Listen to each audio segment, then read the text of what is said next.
Na niwaombe wa Tanzania mumuombee mwenyekiti Tundu Lissu.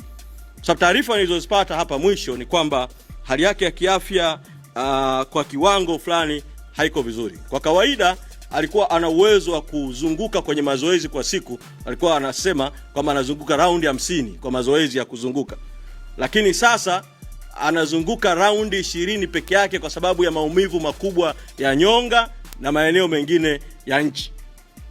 Tumuombee mwenyekiti Tundu Lissu, tujitokeze kwa wingi kumuona mahakamani atakapoletwa tarehe 10 mwezi August.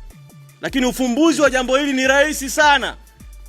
Wala hakuna sababu ya kupoteza muda wa mahakama na kupoteza muda wa Watanzania mahakamani. Ni mkurugenzi wa mashtaka tu kufanya kama kile alichokifanya wakati mwaka 2021 mpaka 2022 aliyekuwa mwenyekiti wetu